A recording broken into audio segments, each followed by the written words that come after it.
Hey everybody, welcome to Q&A video number 38. Make sure you keep asking questions. Doesn't matter about they can be about anything. Just know that I don't respond to review requests or let's play requests in these videos, but I will respond to them in the comments. You can post your questions in the comments below, you can send them to me via PM, or you can post them on the forums. There is a section appropriate to that. Anyway, let's start today with a question from Dostha. You often mention that you think games are ridiculously priced for what they deliver these days. What are the criteria you would choose to influence pricing, and how would you weight them? I know this is a weird question, but I thought it would be interesting to hear your thoughts on this. There's no real easy answer to that. It really depends on the individual game in question and what it's going for and all sorts of different things like that. I expect less out of indie titles than I do out of the AAA titles. So, in general, I figure they're going to be priced lower. And usually they are. They're usually 20, 30, maybe 40 bucks. They usually don't come out at a full price of $50 or $60. From a $60 game, I expect a lot of gameplay, a lot of enjoyment out of it. I want to feel like my $60 was well spent. And I very, very rarely spend $60 on a game. Sometimes I will spend $50 if I'm particularly interested in a title, but usually I avoid games that are $50 and $60.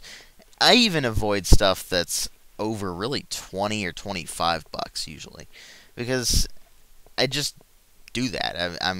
I guess what you'd say I'm a cheap bastard or something like that. But really, I just very rarely get games when they're above 20, 25 bucks.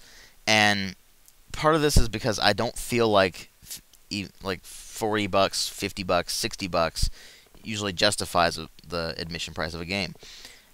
As far as whether it's worth the price of admission or not, like I said, it depends on the game. Like, say I'm playing a multiplayer FPS, for instance, and it costs 60 bucks. I expect to get at least 60 hours of gameplay out of it. At least. And that's just that goes without saying.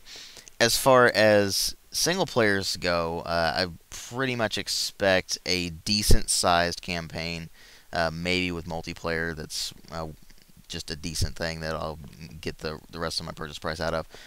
But if there's not a lot of content in it, it better not be anything more than, say, 30 bucks. Because there's so many games out there you can get for 20, 30, even 15 bucks that have tons of content in them. And there's also games that have almost no content in them, like, say, Medal of Honor 2010, that retailed at 60 bucks. So it's really kind of pathetic how wild gaming prices go and how they're really not appropriate for the amount of content that you get, the amount of enjoyment that you'll get out of something, that sort of thing. It's just arbitrary pricing systems depending on whether it's a AAA title or not. And that's what needs to change. They need to put out some sort of decent pricing system. Like, say, Paradox Interactive does a pretty good job of this, where they charge 30 to 40 bucks basically for each of their published games. Sometimes they charge a little bit more depending on what the game is, but they put out a lot of content in their games for the most part, so the price is justified. Whereas a lot of AAA titles that get released these days maybe have a 4, 5, 6 hour single player campaign, and then they rely entirely on the multiplayer, which may or may not be worth it. So 60 bucks is way too much for something like that. I know that doesn't really answer your question all that well, but it's really hard to justify price just as a general rule. I mean, it has to be a very specific thing. So sorry about that. Next one is also related to pricing. Einherjar32, I don't know if that's how you pronounce it or not. Sorry about that. Asks, what do you think about HD re-releases at full price? At full price, I think they're full of crap. A re-release of a game should never, ever, ever be full price, unless it's on a completely different system and has completely different things in it. For instance, they released the Metal Gear Solid Collection for PlayStation 3 and Xbox 360 recently. And that's a collection, and they released it for full price. I can understand something like that. There was there's not a lot of HD re-releases these days, and a lot of them are put at lower prices, so that's a good thing. But they should never ever be full price. They were full price when the original game came out. If it is a complete ground up rewrite that really doesn't have a lot to do with the original, that's one thing. If it's literally just a texture pack or something slapped onto this game that was from, say, 1999, then why? Just why? It's that simple. Why the hell would you charge 50, 60 bucks for something like that when you can get the original version for what, 5, 10 maybe? So yeah, don't no. Just HD free releases at full price? No. Next one is from Ashhead65. Do you think Nintendo should do an M-rated Zelda game? No, not really, and it's mostly because they just don't need to. I mean, you think about all the various universes around, like Star Wars, for instance, would be fine with an M-rated game. Why? Because if you read the extended universe, it's a dark, gritty setting in a lot of cases, and there's a lot of material in there that is for mature audiences. So it makes sense to have a certain game in that series might be an M-rated game. It probably wouldn't be a very high M rating or anything, but it might still fit in there with, say, strong language or something like that. But I mean, you think about what makes a game M-rated. It has to either be really violent, it has to have a lot of strong language in it, it has to have some nudity in it or some sex, and these are all factors that would make it an M-rated game. It's basically the American equivalent of the R rating for movies. And so you think about what makes a game M-rated, and nothing Zelda ever does really fits in there. Sure, it's violent, but it's cartoony violence. It's fantasy violence. It never really has to be gory. In fact, it's better that it's not gory, because then you just stay involved in this fantasy world. You don't need to be immersed in a realistic setting. You don't need to have Link slash something with a sword and suddenly it bursts apart into bloody chunks or something like that. That just wouldn't make any sense. I mean, having some blood in a Zelda game wouldn't be that bad. I mean, it's been done before, but still, it should be kind of cartoony and not really serious, because that's one of the big beauties of the Zelda series. It manages to make these situations surprisingly mature for the given art style, which is this bright, cartoony kind of thing for the most part.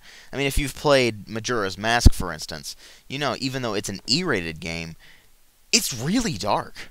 It's grim. It's depressing. And that's one of its biggest strengths.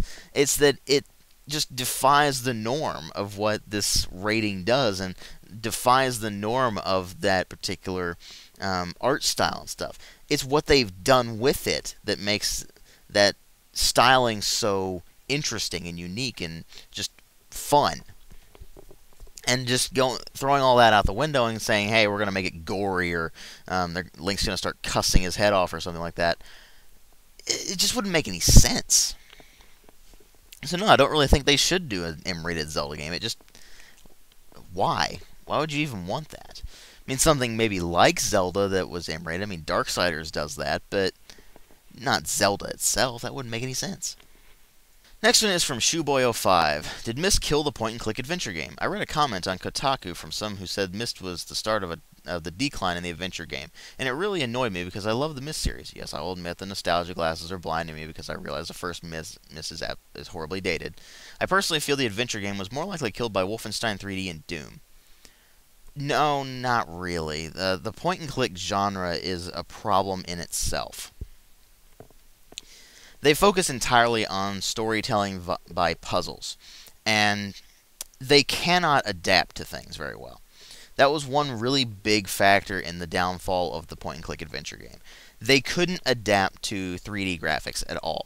I mean, if you play stuff like Gabriel Knight 3, you know this for a fact. They had a really, really hard time adjusting to new control schemes, new methods of rendering, because they used to be all 2D. And then they had FMV sequences, and it's like, oh, that was actually really good for point-and-click adventure games. It worked just fine. So it was fine for that sort of thing. But people got all sorts of other FMV games in there, and they're like, ugh, these are terrible, so the FMV adventure games get a really bad rep for that. And then 3D came around, and it brought new ways of playing, like really fast-paced, really impressive-looking 3D environments for first-person shooters and such like that. Whereas if you're doing that in an adventure game, it's much harder to actually pull it off and make it a believable thing. It loses a lot of the charm of that 2D artwork and such. And 3D does not age well. It's that simple. It does not age well, so that was another big problem. But did Myst kill it? No, not really. Myst was kind of an anomaly. It was one of very, very few games that were just completely off their rockers, and I have no idea why people like Myst to this day. I have absolutely no idea, apart from that it's very visually impressive for the time, but that was kind of it. I mean, it's got that and it's got good music. The story makes no sense and stuff like that. That was a very small subset of point-and-click adventure games. The problem was really, not only could they not adjust to 3D, but there was just tons and tons of them being made that were just complete crap. And so people just lost interest in the genre altogether.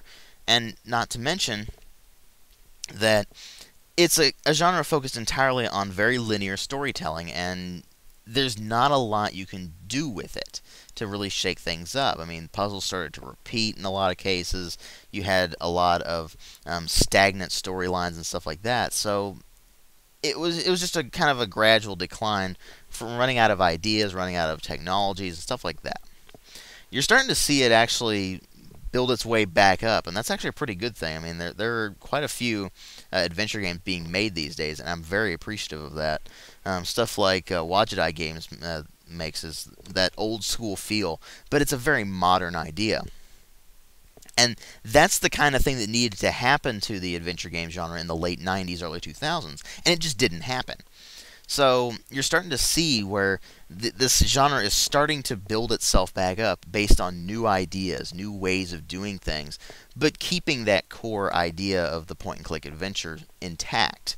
So I'm hoping it can get back on its feet, but it wasn't Myst that caused its downfall. It was a myriad of factors. Next one is from the Raz18. The latest FIFA version for Wii is allegedly the exact same as before, just an updated roster. EA is refusing to state directly to it, but said they wanted to keep the gaming experience. Not that you can change a lot in a game like this, but still, what is your opinion? I think it's full of crap. Yeah, it literally is the exact same game over again. They just changed the roster. And that's what they do anyway. I mean, they might change the graphics, but they just do the same thing over and over again anyway. I don't know why people are getting so ridiculously upset. I mean, they should have expected this. Anyway, it is appalling that they can literally get away with this. I mean, people accuse, say, Call of Duty of copying itself all the time. It's like, oh, it's just the same thing. Play FIFA 13. Oh. Yeah, you don't know what copying is. Anyway, it's appalling that they can just get away with this every single year. I mean, they release the same game, just that they update the roster. They might change a few gameplay mechanics here and there, extremely small changes, but that's it. Why are people getting so worked up over this? Why are people getting so worked up over sports video games anyway? I mean, this is one thing I've never understood, the popularity of the sports video games. I've been told, hey, not all people can play those sports. They don't have the proper facilities and such.